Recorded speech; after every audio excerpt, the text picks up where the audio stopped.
నమస్తే.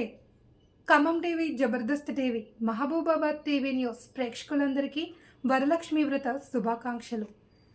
ఓం నమో వెంకటేశాయ.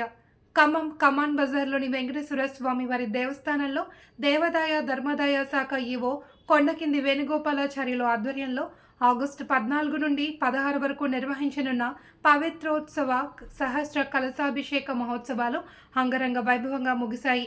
ఈ సందర్భంగా ఈవో కొండకింది వేణుగోపాలాచార్యులు, వేద పండితులు, అధ్యాపకులు శేషభట్టర్ రఘునాథాచార్యులు జబర్దస్త్ టీవీ, ఖమ్మం టీవీతో మాట్లాడారు. మహోత్సవాల్లో భక్తులు, దాతలు భాగస్వామ్యమై వేడుకలను విజయవంతం చేశారని తెలిపారు. వేద పండితులు శేషభట్టర్ రఘునాథాచార్యుల మార్గదర్శకంలో అర్చక బృందం వేద మంత్రాల నడుమ విశ్వక్సేన ఆరాధన, పుణ్యాహవచనం, ఆవాహిత దేవతా పూజ, అనుష్ఠిత మంత్రాహవనం, తర్పణం, పూర్ణాహుతి, సహస్ర కలశాభిషేకం, పవిత్ర అలంకరణం, స్వామివార్లి శాంతి కళ్యాణం కన్నుల పండుగలా జరిపించారు. అనంతరం తీర్థప్రసాద వితరణ, పండిత సత్కారం అత్యంత నియమనిష్ఠులతో జరిపారు. కార్యక్రమంలో దేవస్థానం అర్చక బృందం, సిబ్బంది, భక్తులు పాల్గొన్నారు. స్థానిక కమాన్ బజార్లో వేయించేసిన శ్రీ భుల్లాసమేత శ్రీ వెంకటేశ్వర స్వామి వారి సన్నిధానంలో 14వ తారీఖు నుండి 3 రోజుల పాటు ఈ రోజు వరకు వార్షిక పవిత్రోత్సవ సహిత సహస్ర కలశాభిషేక మహోత్సవం విశేషంగా జరిగింది. ఈరోజు ఉదయం పూట యథావిధిగా నిత్యవిధి హోమం, మహాపూర్ణావతి, తదుపరి స్వామివారికి సహస్ర కలశాభిషేకం, 1000 కలశాలతో అభిషేకం, తదుపరి అలంకరణ జరిగింది, శాంతి కళ్యాణం జరిగింది. ఈ కార్యక్రమానికి ద్రవ్య సహకారం అట్లాగే భక్తుల యొక్క సహకారంతో ఈ కార్యక్రమాలు నిర్వహంగా జరిపించిన కార్యనిర్వహణాధికారి గారికి మరియు ఆలయ విచ్చేసిన భక్తులందరికీ కూడా శ్రీ వెంకటేశ్వర స్వామి వారి యొక్క అనేక మంగళాశాసనాలు, ఆచార్యులు ఋత్వికుల యొక్క అనేక ఆశీర్వచనాలు. జై శ్రీమన్నారాయణ.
రూప్మా